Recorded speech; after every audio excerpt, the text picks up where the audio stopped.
Well, the Democrats are fighting against Donald Trump, even when it makes no sense. Now, Democrat strongholds such as LA and Boston are pushing back against ICE and deportations of illegals. Boston Mayor Michelle Wu has dared Attorney General Pam Bondi to follow through on her letters threatening federal action over sanctuary city policies. But to make a point, this Boston mayor, just about how serious she is, she made sure that this rally in Boston opened with singing. Everybody, hoo-hoo-ya, hoo-hoo-ya. Evladi.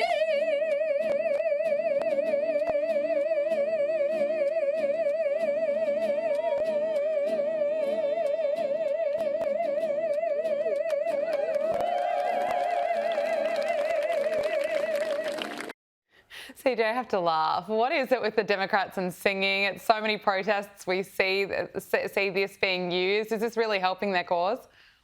It's not at all. It's actually nauseating here. But what personifies more just how sad the state of the Democrat Party is and that sad performance that we just watched? Here's the deal, and what Democrats don't understand is that the Republican Party was given a mandate by the American people to enforce our immigration laws when President Trump won resoundingly in 2024, not just the Electoral College, but the popular vote as well. And so this entire argument that what he is doing is not supported by the American people, or this is not what we voted for, is absolutely unfounded and completely detached from reality. And another example of that is the DC crime crackdown, because guess what? It's actually working. Just a week into Trump's federalization of the DC police force, there's been an 8% drop in all crime. That's according to the DC Police Union data, which also shows that violent crime is down by 22%, property crime is down by 6%, carjackings also saw the biggest drop, down by 83%. Robberies, they're down by 46%.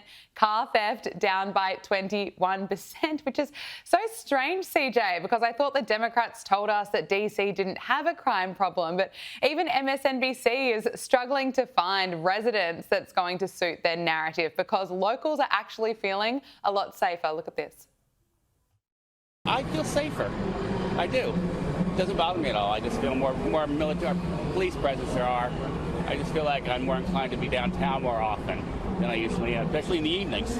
And if you take Metro bus, be aware you may see National Guard troops at the bus stops as well.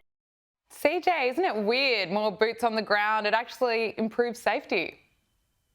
Who would have thought? Gabriella, what's interesting about this is that the only people mad about this increased police presence are white liberals who live in communities that were already pretty safe, right? What makes you think is that, the left oftentimes talks about, white privilege. Let's talk about white liberal privilege, the ability to go on the internet and say there's no real crime problem while black people are being killed in Southeast DC by thugs who have no regard for human life. President Trump is stepping in to actually show that black lives do matter when those on the left would rather be politically correct and not acknowledge the glaring problem that exists right here in our nation's capital. And so what I will say is not only do, normal Americans who actually have two eyes and have two ears and are real with themselves will acknowledge that there is a real crime problem here in our nation's capital, but also black Americans are welcoming the fact that President Trump is stepping in to make America safe again.